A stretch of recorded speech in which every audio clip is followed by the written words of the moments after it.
Hello, salam, shalom, namaste, sasrikal, aloha, hola, ciao, bonjour, buna, privyet, mabuhay, and jean dobre. It's really, really good to be with you guys again, and I know you'll be so happy you've joined us today because we have a very cool guest with us, and that is Frankie Martinez, who's a certified hypnotherapist. And I'm so happy to have you, Frankie. Welcome. Thank you. Thank you. Oh, I gotta press OK over here. There we go. Thank you for having me. Yes, I'm so happy to have you. And Frankie, please tell us more about who you are and what you do. Perfect. No problem. I am a certified hypnotherapist. Been doing it for about, I'm thinking almost 16 years now. And I fell in love with the subconscious mind, right? We have our conscious, but the subconscious is something just bigger for me. And what I've been able to do is take this knowledge and really enforce how, let's just say, like fun and easy happiness, right? But it's knowing yourself at a subconscious level that's going to build your career, build your relationships, build who you are, because the one thing that's consistent in your life is you. Yeah, that is so true. That is so true. And I think a lot of people are sort of familiar now with the idea that we only use a small percentage of our mind, but what that really means is at a conscious level, we are only using a small percentage of our mind. It's not that the rest of our brain's not working or just going to waste. It's just all the subconscious processing that it's doing and that we're not aware of. And so it's like if you don't have an awareness or a way to figure out what your subconscious is up to, you're like missing so much about what's going on with you. Yeah, they say we only use 10 to 12% of your brain, and well, sometimes 13. And so what it means is you're only using 10 to 12% is subconsciously. Yeah. Subconscious is 88% of who you are. Yeah. And that's the bigger picture, right? And then people are like, how do I tap into it or what is it? And it's memory, it's storage, it controls your hair growth, it controls your liver function, right? The subconscious is the software that you don't see. Yeah, yeah. And so I know one of the things that you do, Frankie, is that not only do you help people figure out what's going on with their subconscious and how it may be impacting them, but you help them understand that in the context of, for example, like if you're a business person, a professional person, how is that impacting you in that context as an entrepreneur, as a professional? Tell me a little bit more about that. All right. Well, when you're an entrepreneur, you're the cook, you're the farmer, you got to do so many things, right? And imagine if you're a very introvert person and you have to be outgoing. It's a Mm, little difficult. But the introvert person, and by the way, when I work with people, I always see people, I don't see gender, I don't see ethnicity, I don't see anything. All I see is this person introverted or this person extroverted mm, in the middle, because that's what we are. And once I know that, one, I need to know that because that's how I induce hypnosis. But then I know what your view of the world is. mm, Are very introverted or very career oriented. Um, I came from a world when I used to work in politics. I used to work for a city councilman and a congressman. mm, And this guy was amazing on the podium. Then you get him one-on-one, you swore you stole this puppy. Like he's just very quiet, very stoic, and he was a high introvert. And it really gave me a curiosity, like how come he's so charismatic in public, but like you get him in a conversation or just on one-on-one, it's just like you're pulling teeth, you're trying to pull the information out. And what it is people that are high introverted, they'll do anything for their career. They're very career oriented. So they could seem outgoing because it's job related. If I'm more outgoing, then I get the job, I get the program, I get uh the bid, I get the money comes to me that way. So they learn how to be more outgoing. Then you have people that are very extroverted. Mm. Extrovert people are motivated not so much by career, by relationship. Mm. And so these two attract each other, by the way. But we're going to stay on well, we just kind of dip into a little bit, but we'll stay on the entrepreneurship. Yeah. It's not that they are not career-oriented extroverts, is that they have a tendency to the reasons for working is to well, but put it this way, when a extrovert, when their relationships are doing bad, their career is doing bad. Their Mm. relationships are doing great, their career is good. Yes. Opposite for a introvert, if their career is doing bad, then their relationships are bad. Mm. So the beauty of it is that if you're a high introvert in your career, it's good to hire extroverts. You put them at the front desk to be more personable. Yeah. Earlier we were talking about there was a young man that was where I mean, I love going to the gym and working out. And in the locker room, I'm getting changed, and one person after another person just starts greeting him and saying hello, and he's has a big smile. He's saying hello to her. I'm like, oh, that's a high extrovert right there. Right? It took him, I don't know how long to get out of that locker room, but it was just they have that natural outgoingness. For them, it's funny because I talk about my extroverts. They get called HR a lot because they have a tendency to want to touch people when they Uh, feel connected. They're literally trying to pull them in the conversation. So when it comes to entrepreneurship, the more you know what your strong suits are, yeah. the more you'll make that money, right? You'll know where your weaknesses are at, so you could hire somebody to do that. That's why coaches are really good.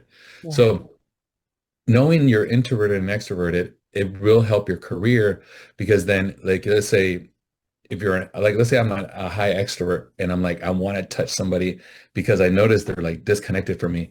Yeah. I will prevent myself because I know introverts don't like to be touched. Mm. Their arm length is their personal space. So all you do is just say, you start talking to them about their career and they'll light up Yeah.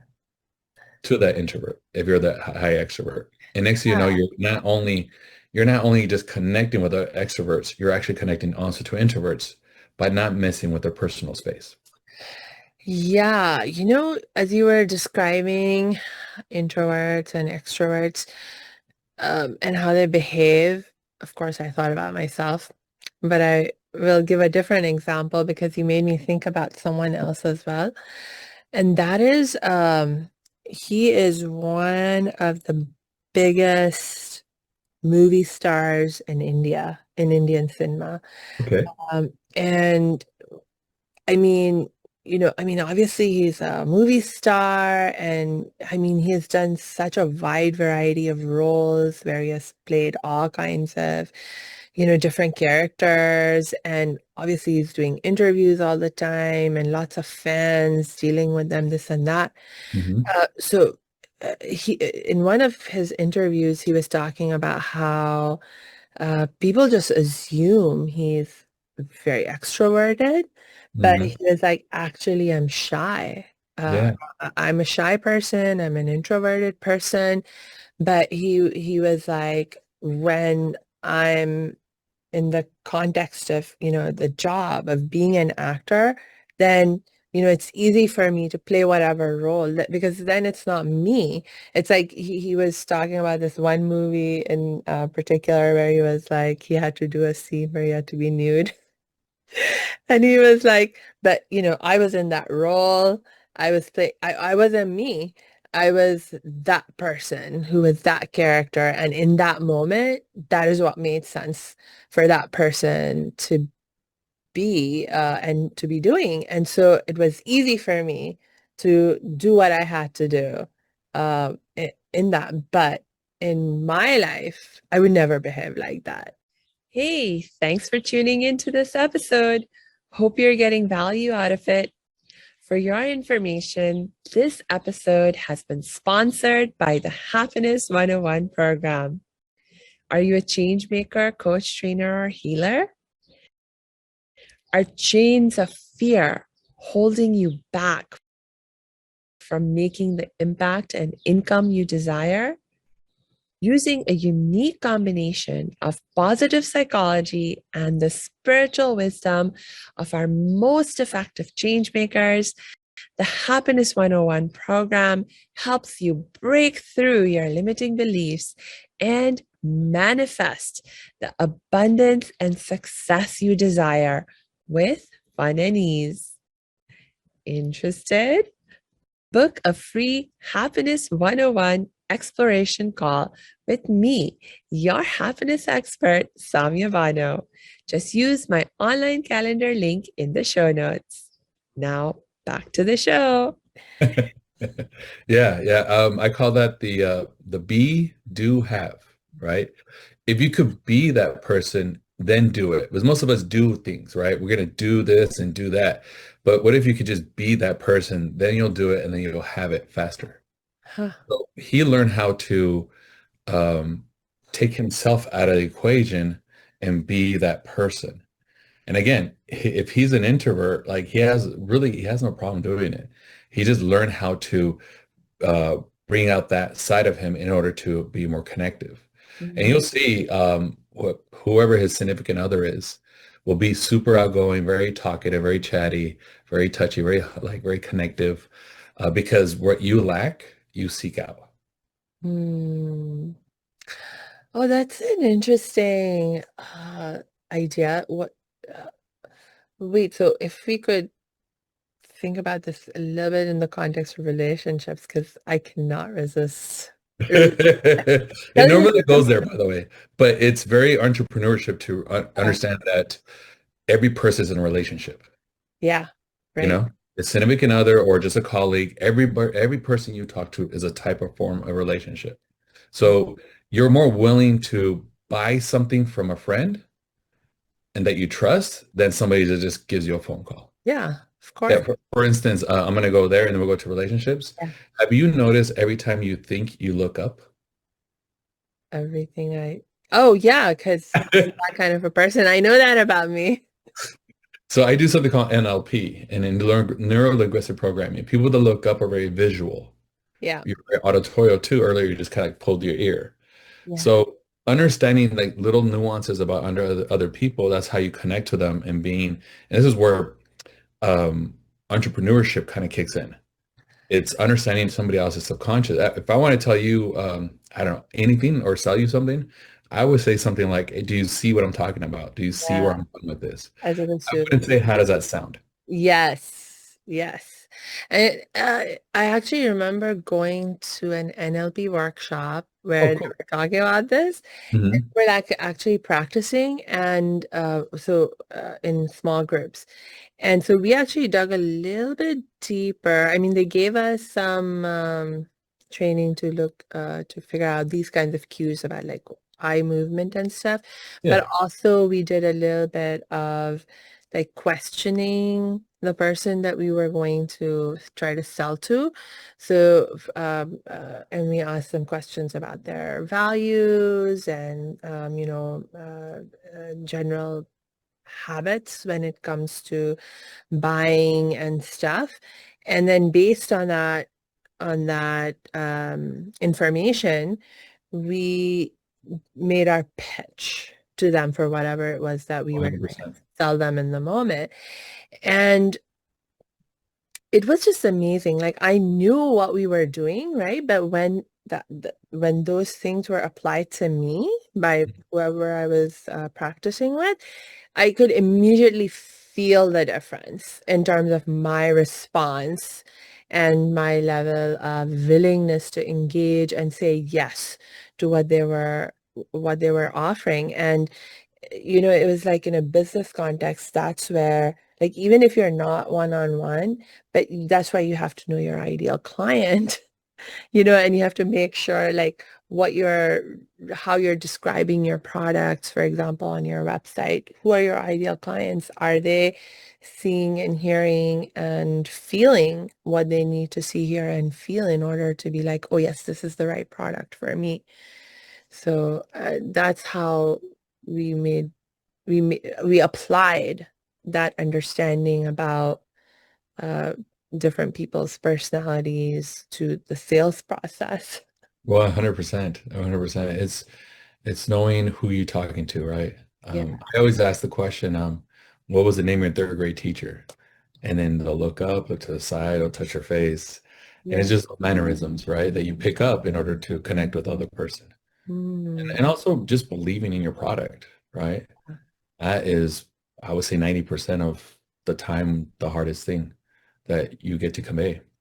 Yeah, it's true. And I mean, while I mean, there's I mean, just so people don't worry themselves too much about not being very good, let's say. Like when I first started learning about this stuff in NLP, I was like so overwhelmed. I was like, oh my gosh, this is going to take me forever to master. But it's like, okay, but even in the meantime, the most important thing, like you said, is if you really believe in what you're offering and you're being genuine and you're authentic, yes, you won't maybe attract everyone to you, but you will attract the people that are most like you and sort of resonate with your energy. And so you will actually, if you, so it's not like you can't get going or you can't be successful. It's just that once you master more awareness and better understanding more people who are different than you, then you can become even better and get even better results. 100%, 100%. It's just, the more you learn, the more you know. And the brain's so malleable, right? You could change your mindset just by the way you speak Yeah. and how you carry yourself, right? Yeah. And once you understand that, I call it being the party, right? Like who wants to be around somebody that's just very sad all the time? But it's also like the environment you create around you. But Yeah. first you create the environment within you to create the environment outside of you. Yes. That way you can also do what you're doing in a more authentic way, which, like for a person like me is really, really important because authenticity, truth, integrity, those are some of my top values. Yeah. Mm. Yeah, and after a while, you don't have to look for the cues or looking up or looking down. It just becomes second nature. Like, oh, I can connect with them at this level. All right, so tell me more, and things like that. You had a question about relationships. You wanted to go there. I want to go back to that. What was that? Yeah, so, I have heard different theories about like what makes partners really compatible in the context of relationships. And I mean, obviously, when we think relationships, we think personal relationships, but like you were saying, it can also very much apply to our professional relationships. But the idea of you seeking what you lack, and so that's an idea I've heard. Like sometimes, is that similar to the idea of opposites attract? Um, because I've also heard people talking about like in terms of especially long-term relationships, the necessity of having like core things in common. Because that is sort of like the glue of the relationship. It's like what commonalities you have are sort of like what keep you together. Yeah, yeah, no, 100%. There's opposites attract, and then you also have that other layer where you want similarities, right? You want something that, like, I don't know, what's something I do? Like, I love scuba diving. But do I really want, like, how can I put this?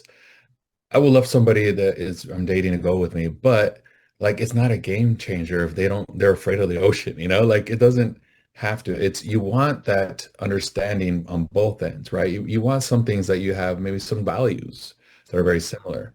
But the beauty about what the opposites attract, and it lasts the longest, to be honest with you, I'll break it down a little deeper. For instance, I use myself as an example. I am a extrovert defense with an introvert core. And Mm, what I mean by that is if I get nervous, I'm like all jazz hands, right? I get more talkative and I start cracking jokes. And I also have to be careful what jokes I say, but things can be misconstrued. But my core, I'm actually like that Bollywood individual that was shy. My mom was telling me that around seventh grade, and this is actually a proven fact, that my personality shifted. He goes, you were kind of shy, you were quiet, and all of a sudden we just couldn't get you to shut up. And what it is usually that shy Frankie got maybe offended or it didn't work for him at one point, and he goes, wow, me being shy doesn't work. Mm, Let me shift it. So my protection, when I get nervous, I get very talkative about going. So what compliments me is somebody that's a little quiet, a little shy, because then it makes me the ambassador of fun, the ambassador of let's go talk to these people. But in the relationship, they're very affectionate with me because they pull me out of my head and yeah, into my body. yeah, Because they'll be like, "Hey, we haven't hugged in a while, Frankie. What's going on here?" So it's that balance between the two, yeah. right? The only problem is that uh, if you're like a high extrovert, like the kid that I was talking about, he was a high extrovert. I could just see it. They have a tendency to talk a lot Yeah. and never get to the point. Ah, And what I mean by that is that high extroverts, the reason why do you know why I like asking this question. Do you know why they talk a lot and never get to the point? no, tell me. Because they're thinking and talking at the same time. Ah, So if you're an introverted person and you stop talking to somebody and they're like, they're just like overwhelming you, you might snap and go, get to the point already. And unfortunately, you're just cutting off their thought process. It doesn't work, hmm. right? Now, the opposite happens if you're very high introverted. You talk a lot in your head. And what comes out is very direct, Yeah, right? Hey, yeah, do that right now. Why? What do you mean why? It's very simple. Don't you see? Like if only you were in their head listening. yes, yes, So the two clash because of that, by the way. yeah. I can actually see a little bit of both of those things in myself, and I have shifted over time in Uh-huh. how I am also. I think when I was younger, I was a very traumatized child. I went through major trauma in my childhood, and actually that created a huge shift. Like I was known, like before I experienced my childhood trauma, I Uh-huh. used to be known to be extremely talkative and just very outgoing. But after my experience of trauma, I became very silent and quiet. And I remember like in those traumatized years of my life, that what used to I used to be like constantly active in my mind, like constantly talking in my mind, but almost nothing would come out of my mouth. And so like person after person, even in all my report cards through school, it was like such consistent feedback that I'm a quiet child. They said quiet, but I knew I was actually silent. Um, but as I have healed and been getting better and better in the context of, my trauma recovery and healing, I've just sort of gone back, I guess, to my natural pre-traumatized uh, Well, I'm thing. going to cut you And off because I got a gift for you. yeah, All right. You ready? So I named that there's extroverts and yeah, introverts, yeah. but there's one in the middle. Ah, Okay. I am a hypnotherapist, right? With subconscious business coaching, but you have hypnotists, mm, right? I use hypnosis to get the results you're looking for, yeah, right? A hypnotist is what you see on stage. uh-huh. They love getting people in the middle. Mm, Now, my question to you, yeah. on a scale of 10 being really high and zero being nothing, how's your intuition? Now it's really high. I mean, because I've learned actually, I've been deliberately, like I would say like maybe some 7 years ago, I started working with a coach, and they were the ones who introduced me to the idea of, oh, tap into your intuition, listen to your heart.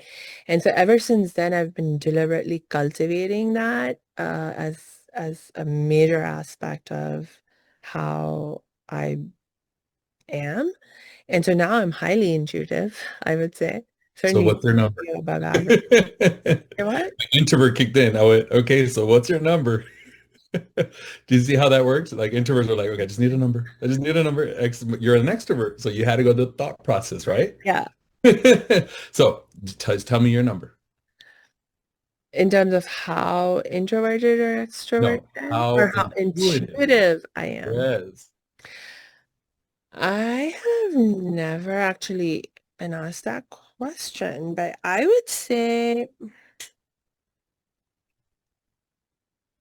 a good 8, 9 out of 10 Beautiful. Okay. because I'm definitely way above average, but Awesome. I'm not the best. Like I know lots of people who are way more intuitive than me. Perfect. So, um, gotta just know that what you said is limited to belief, so be careful with that. I would say your intuition it's always been extremely high. It's just now you're more aware of it. Hmm. And so what happens to us, because I was like you, I went through quite a bit of trauma as a kid, and as kids, we don't have this. We don't have conversations. Yeah. We have like, I need something from an adult. Mm, Are they happy right now? So you're constantly feeling their vibe. And if it's a parent or a figure that's constantly no, no, no, and they're very aggressive, we know even before they get to the house if it's a safe day or not. hmm, And it's you're either born this way or you just kind of grew up this way. hmm, That's how your intuition grows.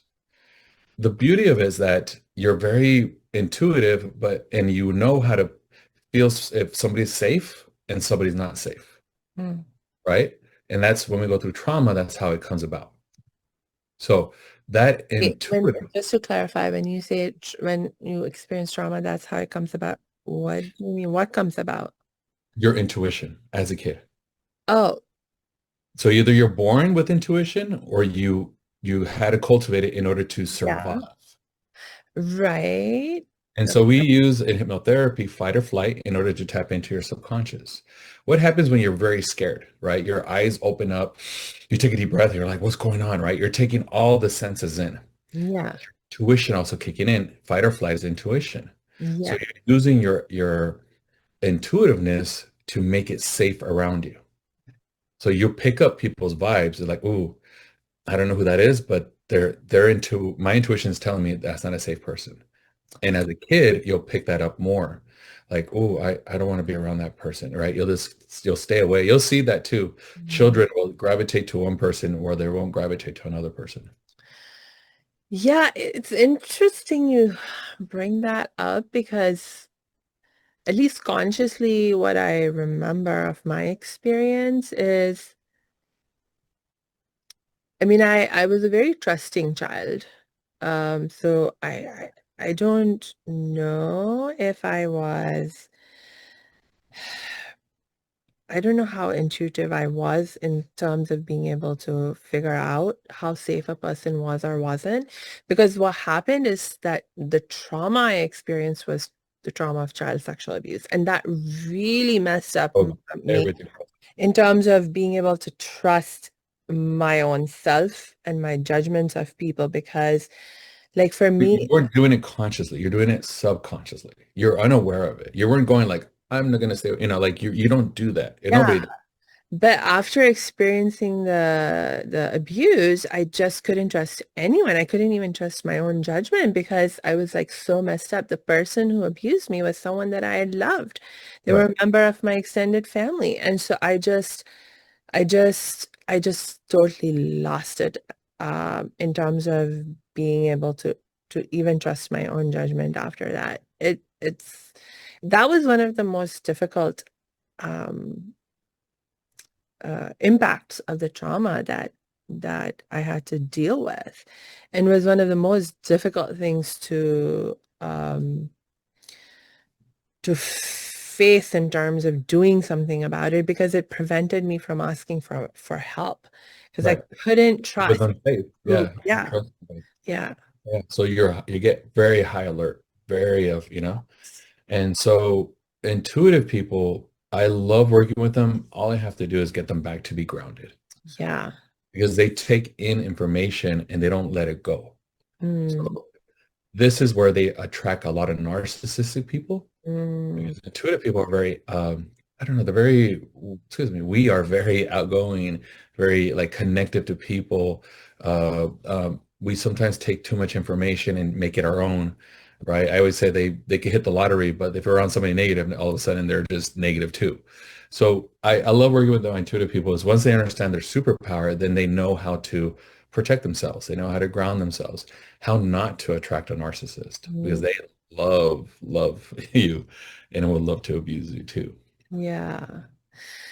Yeah, that's a uh uh very important insight that you're just sharing is that, no matter where you are in terms of different characteristics that we have, there's downsides or like things you need to watch out for, things that can get you in trouble in terms of that particular characteristic. But there are also upsides to that. And so to be 100%. aware of both so you can be more avoid the pitfalls and 100%. And yeah, and my introverts have a pitfall where they seem cold all the time, right?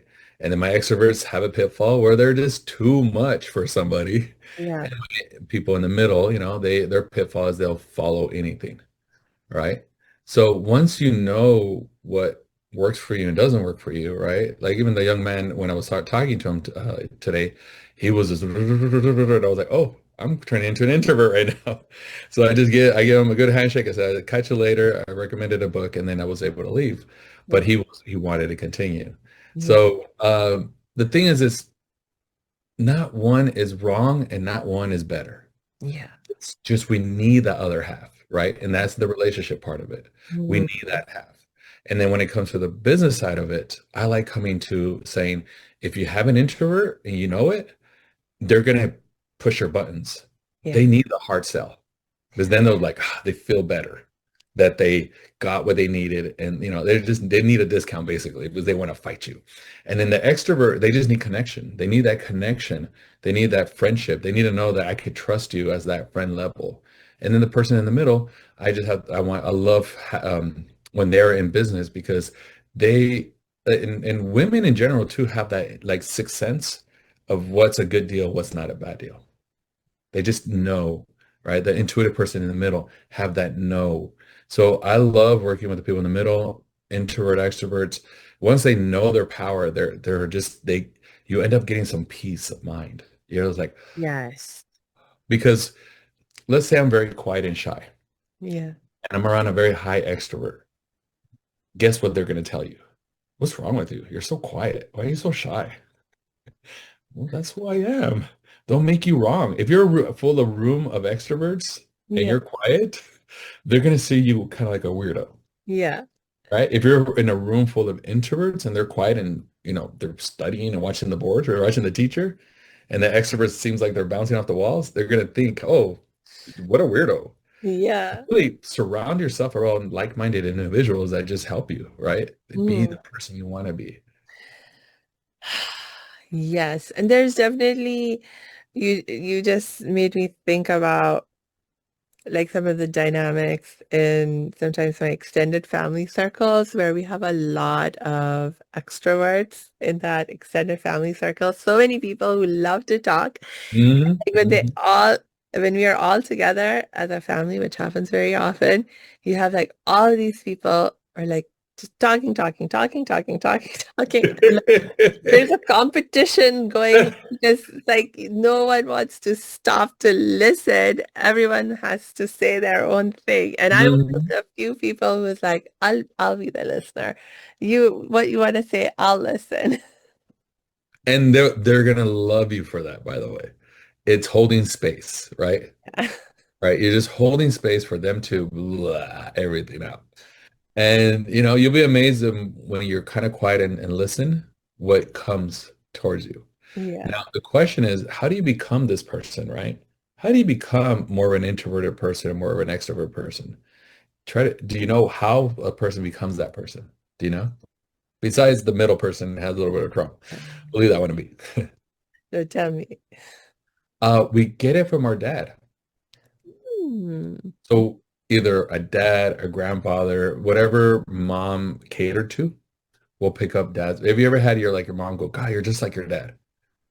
It's because you are. You pick up your dad's personality because mom gives us our knowns. Mom teaches us that this is a table, the air is air. But if you have a mom that makes a lot of jokes and try to confuse you a lot, right?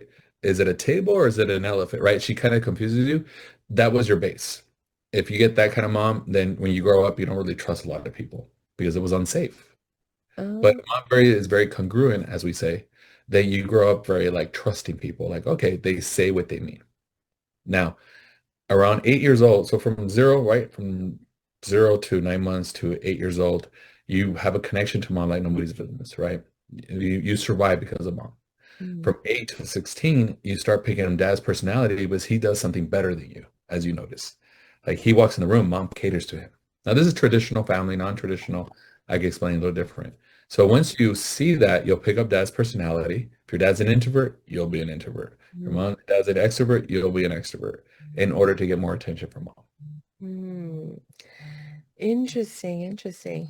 I had not thought about that context. And yeah, I mean, definitely. So tell me a little bit more about the non-traditional because I have seen so much change, even just in my lifetime in terms of how families interact. And I mean, this is like, when I was growing up, I moved around a bit. I've lived in India, Pakistan, Middle East. I was almost 18 when I came to America. Mhm. But as long as I was not in America, I was living in a fairly traditional kind of family setup. Most of that time, I was even in like joint family, like it's traditional in India and Pakistan. And um, there, I can I can see what you're talking about. Like definitely the dad figures were not as present when you were younger. Uh, I mean, but you definitely had this sense of awe for your dad, and whenever dad came in, um, there was definitely a lot of attention that was directed to dad. And my mom taught me to do that. She herself directed all her attention to him when he came in, and she taught me to do that also. But like coming to America, this was actually one of the things that kind of shocked us, as it were, because we started interacting with American families, even like in our extended family that we have here in America, and we saw such different dynamics. And I mean, and especially my generation of dads, um, they're such involved dads. Like, I've been helping one of my cousin brothers babysit. He just had twins. They're just a few months old. And he's such an involved dad. He changes their diapers. He does feeding. He sits up with them at night, when they wake up and he needs to put them back to sleep. I was when one of the babies got sick and they had like cold and flu symptoms, and the poor babies, of course, they don't know how to Blow it out. blow it out themselves. Give So it a tube. apparently, oh my God, yeah. So apparently, the parents were given these tubes, and you like literally put one end in the little baby's nose, and from the other end, you literally suck the Uh-huh. the snot out. And I was like, oh, gee, I've never seen this before, and I cannot believe that this is actually something that you guys are doing. It just sounds and feels like it would be so gross. But they're like doing it. I'm like, oh, that's such a loving dad. Willing to suck I, snot. I've actually seen my buddy, an Army Ranger, right? and his child got what is it? Something that kids get. I forget what it was, but he got the tube, and I was like, "Where are you gonna stick that?" Right? And he did it. I was like, "Oh wow, that's pretty powerful there, buddy." Yeah. Yeah, So, I but it mean, works. The things that come out of that poor kid, like he's like, it does. And you can immediately see the impact in the kids' breathing. Like they're breathing so much easier and better. And Um, but the thing is that when you have that kind of a relationship with your dad, I mean, it has to be a very different kind of relationship than I grew up with. well, so there's two different things, right?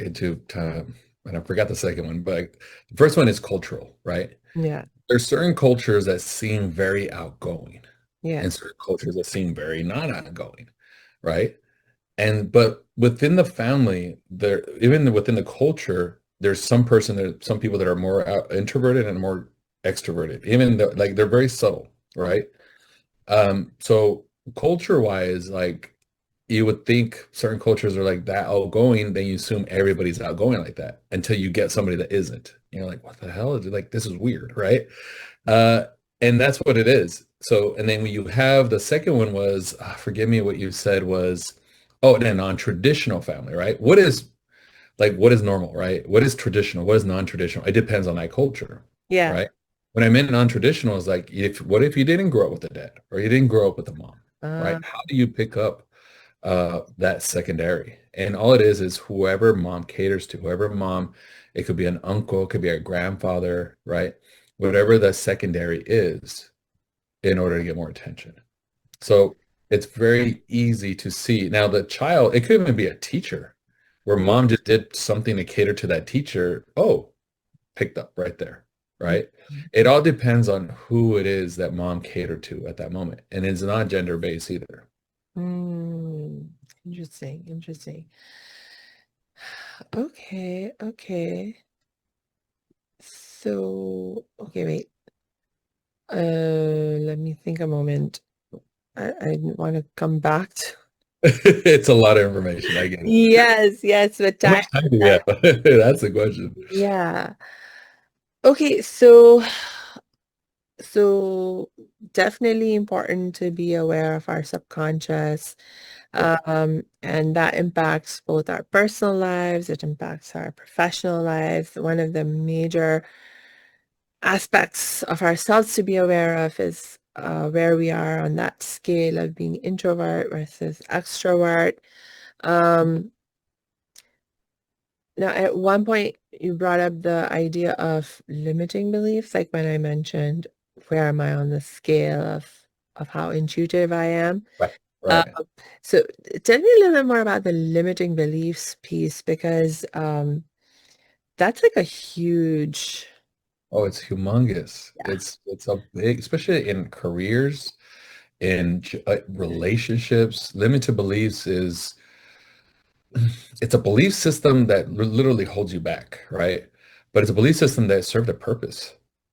And either somebody forced it on you Mm, or it was like a way to protect yourself, mm, right? Um, here's an example. I had an individual. This man couldn't keep a dollar in his pocket. yeah. Like money came in, money left like that. And we did some work. It took a little bit of a while to get him to him to open up. And I found out that when he was little, there was $5 on the table and he went to reach for it. Mm, And as he went, he doesn't know what $5 is. It was like, I think he said it was like four or five. And he says vividly he remembers. He reached out and an adult slapped his hand and mm, said, that is not for you. For that moment on, money was not for him. It's um, a limited belief, right? Of course, money is for him. It keeps him alive. It puts a roof over his head. That parent, and they didn't realize what they did. And as parents, we don't know what the hell anybody does, right? But they didn't know they put that limited belief that you do not deserve that money, right? So he reached out, they slapped, and his little child inside of him from that moment on was like, remember, you're going to get hit every time you take money or you make money or whatever that looked like. That was a limited belief, and it was a belief system that didn't serve him anymore. mm, So with hypnosis, and he was an introvert, so careers are everything, right? mm, So what we're able to do is rewire that in his brain, talk to his younger self, a little inner child work, and just see that abundance, right? And Mm. then I constantly would have him in his mind and in physical reaching out for money, getting money in his hand, feeling it, Yeah. because he had such a disassociation towards money because it created pain and disconnection to that adult, Yeah. right? Yeah. Kids have no concept of money. This Yeah. is what their parents are like, what do you think? It grows on trees, right? And it's just having to rewire that because a lot of our limited beliefs came from somebody else. Mm.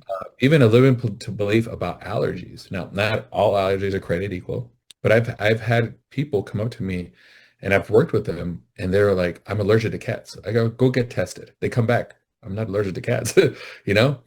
And I go, okay, so that's what I like doing, by the way, is making sure there's the medical side of it. Like if you have a headache, go get a MRI, right? Take care of that first. It must be something else. So anyways, it came out to be that that person wasn't allergic to cats, but they would get hives every time they were around cats. Mm. It turned out their aunt was allergic to cats, and the child said, "Oh, in order for me to survive, I got to stay allergic to cats." They took that limited belief from somebody else and adopted it to themselves. Mm. As kids, you're constantly trying to figure out the world Yeah. and making it yours, so you survive, you thrive, you protect, Yeah. right? And in not a lot of cultures, but in Latino culture, we say a lot, ah, qué bonita, how beautiful are you, right? And it just grow girls with beautiful, beautiful. Yeah. If they could, we could just change it of like you're beautiful and smart, right? Like it just give that it, and you as kids, you just grow up to a whole different level. If you constantly hear you're dumb, you're gonna believe you're dumb, right? Yeah. I had a huge learning disability as a child, and I had a parent that was constantly telling me that I wasn't smart. And Mm. it wasn't until I just said, I'm smart, damn it. And I just shifted everything on my own with will. But I said, well, if somebody can do that to me and I could shift it, how can we as just people shift it in on ourselves? Yeah. So I made it my venture in life to help people just shift, right? Let go of that limited belief. Yeah. I believe is what you say is what you are, right? Yeah. Yeah. So, okay. Okay. So I want to ask you a question. Still on limiting beliefs. So there's different, I would say, maybe manifestations of limiting beliefs or different ways in which so for example, if you go back to the example of you asked me a question, you said on what's your number in terms of how intuitive you are? I Mhm. came out with a number. Now, was that me just being really aware of how it really is versus it's a limiting belief, like I'm limiting myself to that number? I mean, like what's the distinction? You know what I mean? It's like, because clearly I must have a number currently. How about this? How does somebody become a specialist? Like, how am I a specialist in hypnosis, a specialist in subconscious business coaching? How did I become a specialist? This is a secret, by the way. Everybody listen. Here's a secret. How do Yeah. you become a specialist?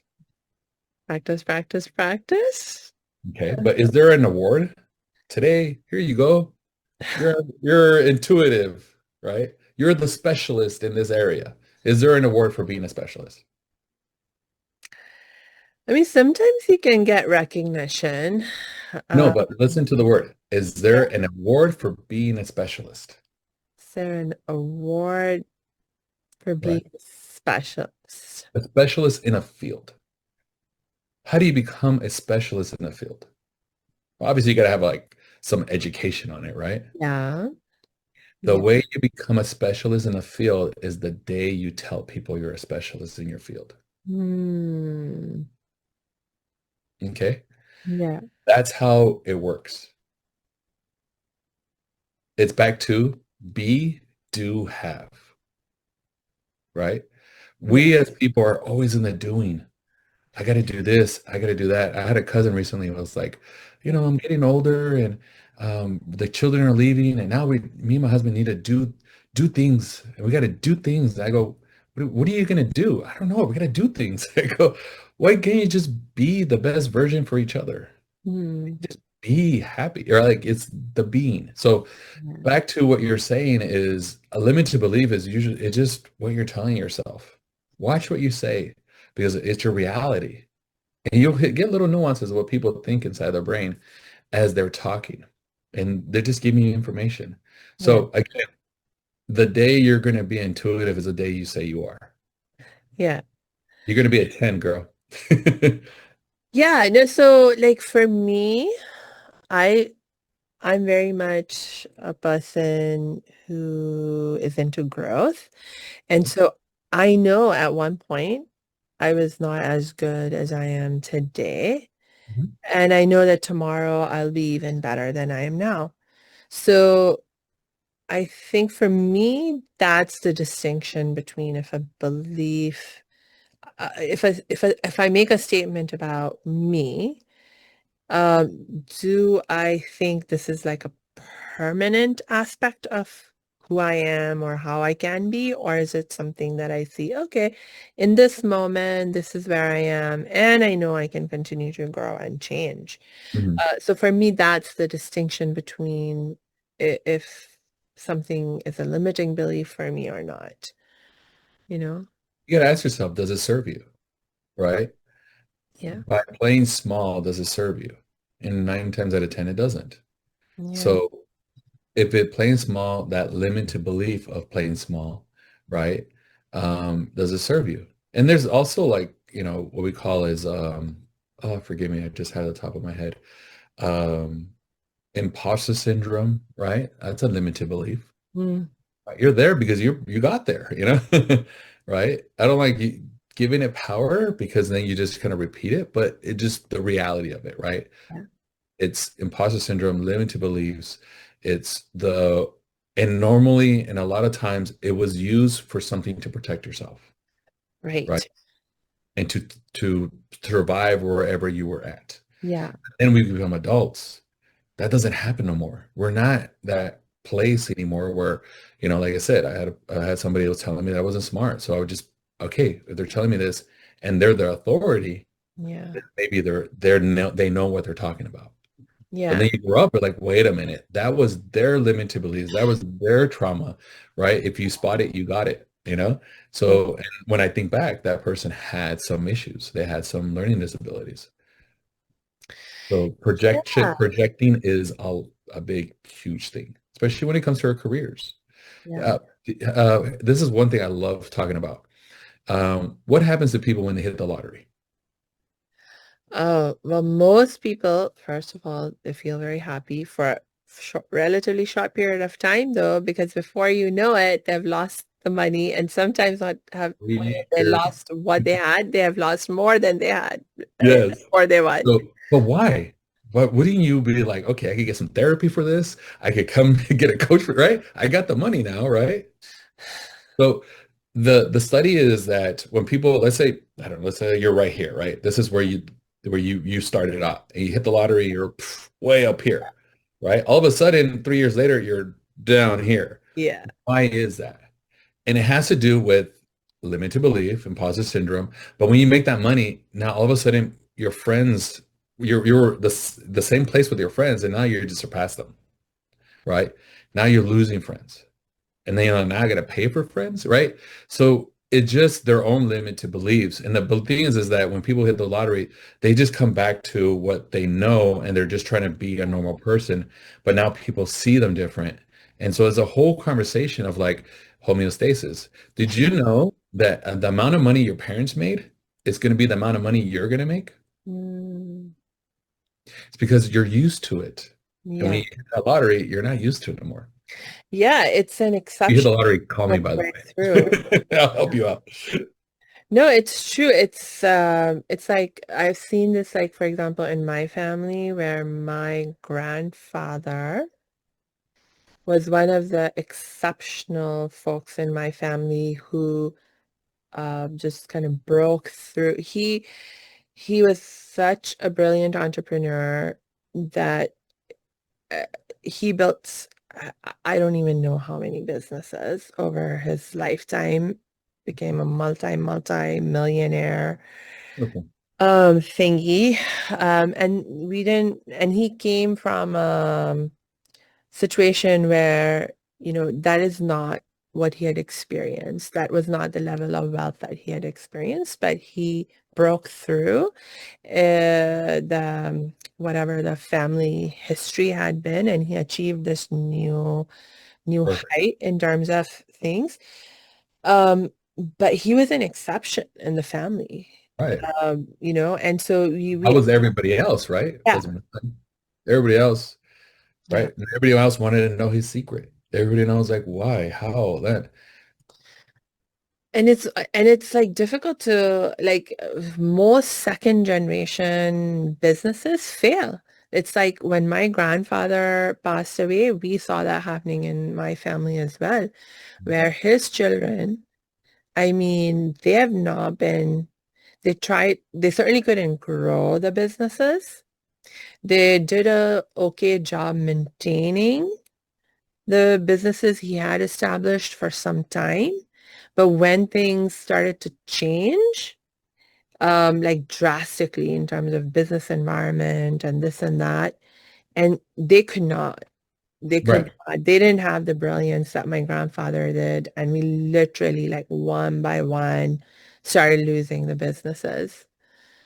So, and I know it's not just something that my family has experienced. The vast majority, like you look at the stats, the vast majority of second generation businesses fail. It was what, the Rockefellers. They went through something like that. I think that's what it was. It was somebody like, high end. So a lot of it is what you're seeing, what you're used to, but how do you duplicate it? How do you educate the next generation? The people that are at that level, they don't know how they did it. Yeah, They're just doing it, right? They're reacting to something. yeah. There is to say something about the one person that breaks through, Hmm. right? Now you even have a light. Grandfather can do it. Why not can I? Yeah. What was his secret? He didn't even know. He could have just found one little thing that kept on working, right? Could have been an introvert, could have been, really bad relationships, but great in finance, right? And by the way, if you're a high ex introvert, you have great money and great credit, but you have really bad relationships. So there's a balance within yourself. So with grandpa, with his knowledge, we want to be around it, but you're not around it 100%. Yeah. You're just what you now have a goal or what you want. Now, not everybody's going to see the same thing. That's the biggest catch. You Yeah. have siblings, you're like, we grew up in the same household. How can you like act that way? Like, how can you be so introverted and I'm so extroverted? It just comes to what you saw at that time of that person. Right. Hmm. Oh gosh, Frankie, I'm having so much fun talking to you. And I don't have to Takes you wrap. back, right? It takes you back to that feeling. It's Yes. that grandpa. Yes. Do you have any last thoughts you would like to share for right now? Any last thoughts, God. I'm really a big believer in the be do have experience, man. Mhm. Like if there's ever anything in your life that you really want, truly want, don't do it. Be it. Yeah. Doing is gonna come, right? You're gonna feel the imposter syndrome. You're gonna feel like very fake, right? I had a hard time in the beginning saying I was a specialist in this because I was like, nobody told me I was a specialist. There's no award. Then I was like, you know what? I'm just gonna be it. What's the worst thing that's gonna happen? That actor, he is being naked, right? Literally, he's being it. And then he does it. So be do have, my friends. Yes. And if you hit the lottery, call me and I'll help you keep that money. True, true, true. Oh, thank you so much, Frankie. I Oh, you're so welcome. appreciate all the wisdom you've shared with us. And for my last reminder, I'm just going to remind our listeners, our audience, a lot of people will also be watching this. So whether you're watching or listening, please make sure you check the show notes because he will be dropping Frankie's links in there so you can connect with him and continue to learn with him and get the help and support you need whenever you're ready for it. So, and yeah, until we connect next time, I wish you lots and lots of peace and joy. Take care, everybody. Bye.